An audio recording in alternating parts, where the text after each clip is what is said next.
내가 나의 완전함에 행하여 싸우며 흔들리지 아니하고 여호와를 의지하여 싸우니 여호와여 나를 판단하소서. 여호와여 나를 살피시고 시험하사 내 뜻과 내 양심을 단련하소서. 주의 인자하심이 내 목전에 있나이다. 내가 주의 진리 중에 행하여 허망한 사람과 같이 앉지 아니하였사오니 간사한 자와 동행하지도 아니하리이다. 내가 행악자의 집회를 미워하오니 악한 자와 같이 앉지 아니하리이다.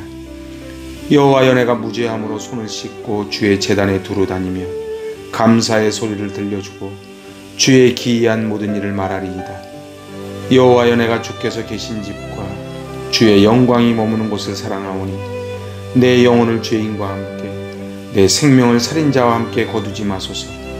그들의 손에 사악함이 있고 그들의 오른손에 뇌물이 가득하오나 나는 나의 완전함에 행하오리니 나를 속량하시고 내게 은혜를 베푸소서.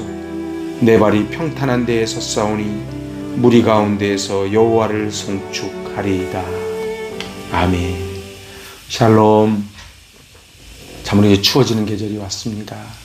길에 떨어지는 낙엽을 보며 우리의 인생 그리고 하나님께 부여받은 생명의 유한함을 깨닫게 되는 소중한 우리 시기를 보내고 있습니다. 오늘은 시편 26편. 이 시편 26편은 다윗이 참으로 힘들고 고단할 때 썼던 다윗의 비탄시입니다. 성경학자들은 말하기를 다윗이 압살롬에게 쫓겨나서 도망갈 때 지은 시이거나 세바의 반란 때에 지은 시로 해석을 합니다. 어쨌든 사람들은 자기의 욕망대로 살아갈 때 다윗은 그렇게 살지 않았고 그런 자신의 삶에 하나님께서 직접 개입해달라고 소망하는 내용이 담겨 있습니다. 시편은 계속해서 말합니다. 복이 무엇이 복인가? 여호와께 피하는 것이 복이라. 언제까지 피하는 것이 복인가? 주님 나라 가는 그날까지 피하는 것이 복이라고 말을 합니다. 그래서 주님께 가오니 이제 주님 나를 받아주십시오. 그 고백을 담고 있는 것이 오늘 시편 26편입니다. 내 인생의 주관자는 하나님이시기에 하나님, 내가 마지막 순간까지 주님만 의지합니다. 오늘 1절에서 3절은 이 다윗이 하나님 앞에 숨길 것이 하나도 없다는 것을 말하는 내용입니다.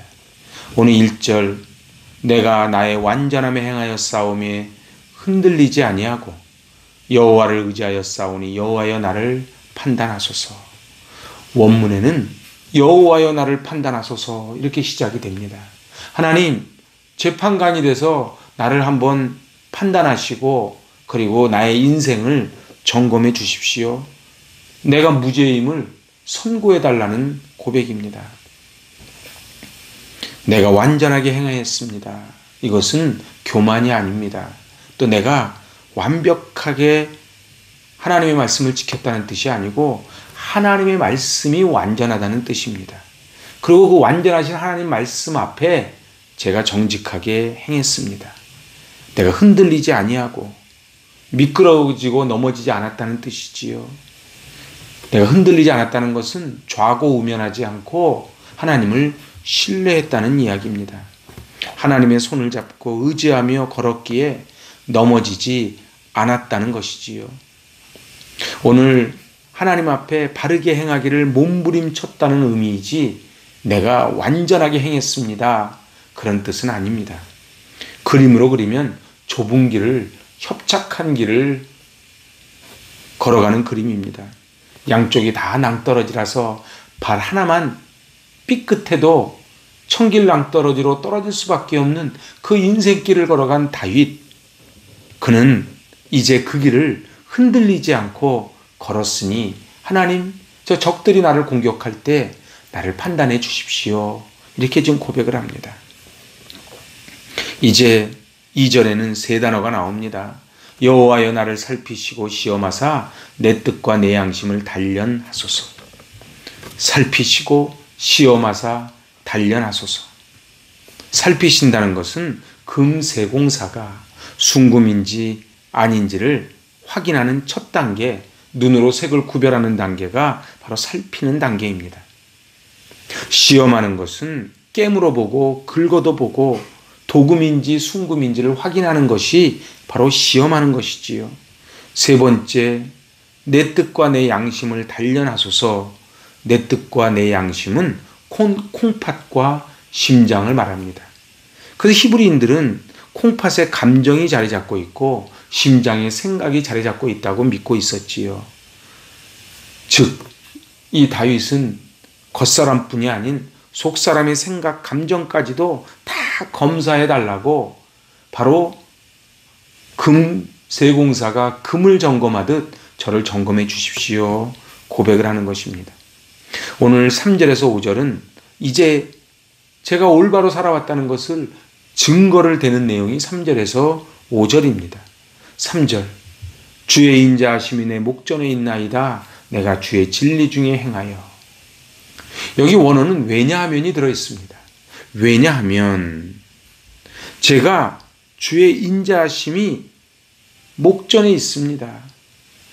바로 왜냐하면 내가 주의 진리 중에 행했기 때문에 그렇습니다. 내가 주의 진리 중에 있기 때문에 주의 인자하심 헤세드가 내 눈앞에 있기 때문에 저는 정직하게 행했고, 그 4절에 뭐라 그럽니까? 허망한 사람과 같이 앉지 아니하였사오니 간사한 자와 동행하지도 아니하리이다. 저는 허망한 사람, 간사한 사람과 함께 있지 않았다는 것이지요. 그는 진리 중에 행했다고 말합니다. 그렇게 믿었기에 그는 한결같은 하나님의 헤세드를 바라보며 좁은 길, 약속의 말씀 따라 걸어갑니다. 이제 4절에서 5절은 그 악인들의 부정적인 면을 부각시키며 자기와 비교합니다. 그래서 4절에 보면 허망한 사람, 간사한 자, 5절에 행악자, 악한 자가 등장하지요. 그렇습니다. 오늘 허망한 사람과 같이 앉지 아니하였사오니, 바로 앉는다는 것은 거주하는 것입니다. 그들은 원어적으로는 우상 숭배를 말하지요. 간사한 사람, 그것은 바로 숨기는 사람입니다. 겉으로는 하나님을 잘 섬기는 척하지만 속으로는 우상을 숭배하고 속이는 사람, 그들과 동행, 함께 간다. 이것은 예배를 뜻합니다. 그러니까는 똑같이 예배를 드리러 오는데 어떤 사람은 간사한 마음으로, 어떤 사람은 우상 숭배하는 마음으로 하나님의 전을 찾지만은 저는 그들과 동행하지 않았습니다. 저는 그들과 다른 길을 걸었습니다. 이제 5절에 계속 증거를 제시합니다. 행악자의 집회를 미워하오니 악한 자와 같이 앉지 아니하리이다. 그렇습니다. 토부, 하나님의 좋으신 하나님의 반대가 바로 악인이지요. 하나님의 성품과 반대되는 것입니다. 겉으로는 하나님을 사랑하고 이웃을 사랑하는 척하지만 바로 하나님을 미워하고 이웃을 미워하는 위선자들, 간사한 자들, 허망한 자들을 말합니다. 여기에 오늘 간사한 자들은 거룩한 척하지만은 속으로는 우상 숭배하는 자들입니다. 바로 하나님의 성품과 반대되는 자들이지요. 그들은 바로 겉으로는 번지를 하지만 속으로는 악을 행하는 사람들을 의미합니다. 오늘 6절에서 말합니다. 여호와여, 내가 무죄함으로 손을 씻고 주의 제단에 두루 다닙니다. 손을 씻는다는 것은 제사장이 제사를 드리기 전에 정결례를 행할 때 하는 행동입니다. 제단에 두루 다니는 것은 예배를 드리는 행위를 나타내지요. 성전문 앞에 물그릇이 있습니다. 물두멍이 있지요. 그래서 손을 깨끗이 닦습니다. 주님, 제가 물두멍에서 손을 깨끗이 닦았습니다. 그리고 주의 제단에 두루 다니며 예배를 드렸습니다. 그래서 거기서 뭐를 해요? 7절에 감사의 소리를 들려주고 주의 기이한 모든 일을 말하리이다. 이렇게 할 수 있는 것은 위선자들과 같이 예배를 드리러 가지도 않았고 우상 숭배하는 자들과 함께하지 않았기 때문에 그렇습니다. 그래서 이제 감사의 소리를 들려줍니다. 큰 소리로 감사를 외치고 주의 기이한 모든 일을 말합니다. 바로 간증하는 것이지요. 내 삶이 얼마나 하나님이 함께 하셨음을 고백하는 것입니다. 명절에 모인 자들이 하나님의 창조, 출애굽, 언약을 그 놀라운 일들을 손으로 꼽으며 감사를 외치는 모습을 이야기합니다. 그래서 오늘 8절에서 이렇게 말합니다. 여호와여, 내가 주께서 계신 집과 주의 영광이 머무는 곳을 사랑합니다. 그렇습니다. 이 다윗이 사랑한 건 두 가지를 말합니다. 주께서 계신 집, 바로 피난처를 뜻합니다. 또 주의 영광이 머무는 곳, 그것이 바로 성막입니다. 이 두 가지 표현이 전부 하나님이 계신 곳을 뜻합니다. 그렇지만 이 두 가지 표현의 강조점은 성막이 아닙니다. 성전이 아닙니다.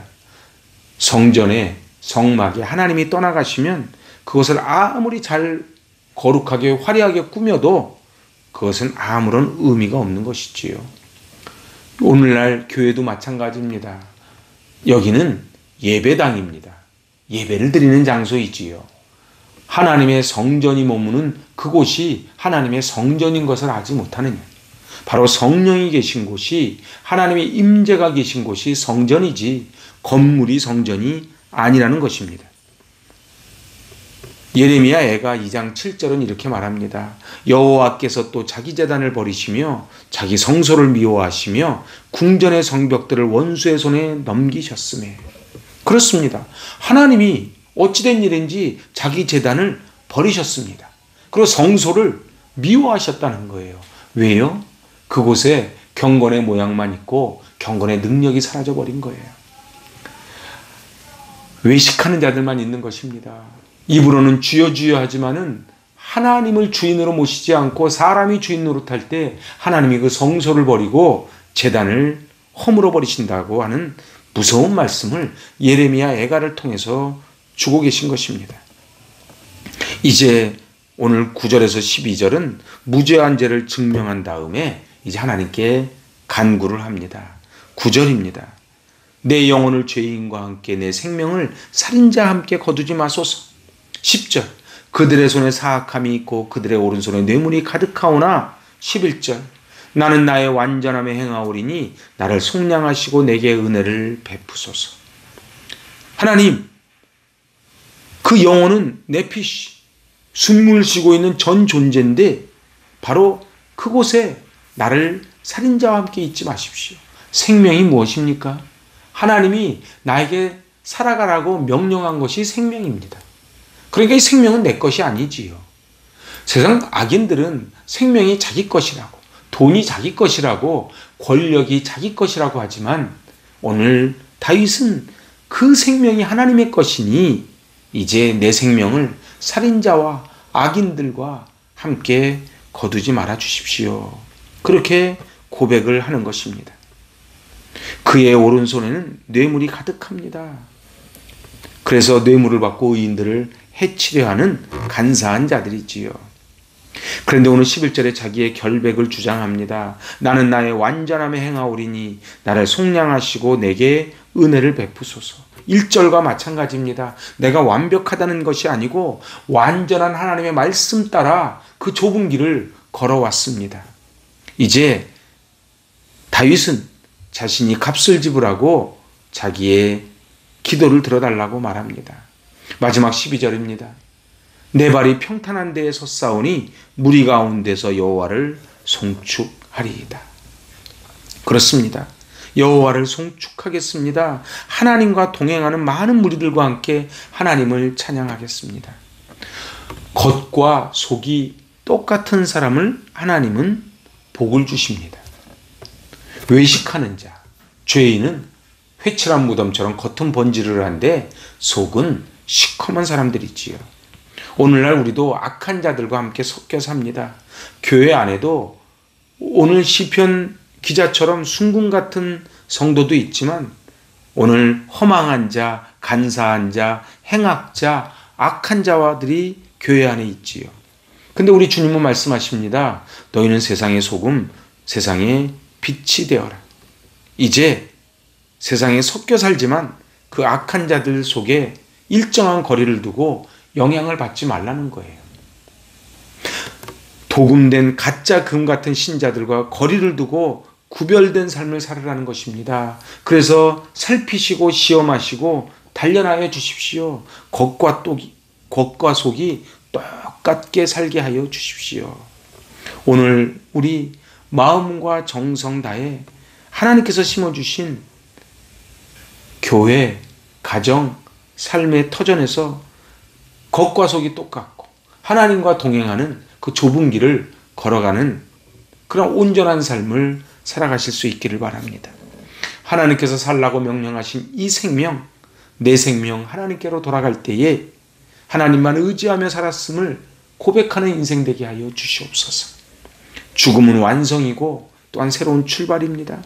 이제 마지막 순간까지 하나님만을 의지합니다. 끝나는 그날까지 하나님께 피하고 하나님만 의지하며 살게 하여 주시옵소서. 내 인생의 주관자는 하나님이십니다. 이 고백을 하는 오늘 저와 여러분 되시기 바랍니다. 기도합니다. 하나님 아버지, 하나님께 피했던 다윗, 그는 하나님 앞에 흔들리지 않고 하나님만 의지하고 좁은 길을 갔으니 나를 판단해 달라고, 그리하여 나를 죄인의 회중에 들지 않고 오직 하나님의 장중에 품어달라고 기도합니다. 하나님, 무리 가운데 하나님을 송축하고 간증하고 찬양했던 다윗처럼 이 세상에 악인들이 가득한 세상 가운데 거룩한 삶을 살게 하여 주시고 구별된 삶을 살게 하여 주시고 하나님을 송축하며 하나님 앞에 영광 돌리는 저희들 되게 하여 주시옵소서.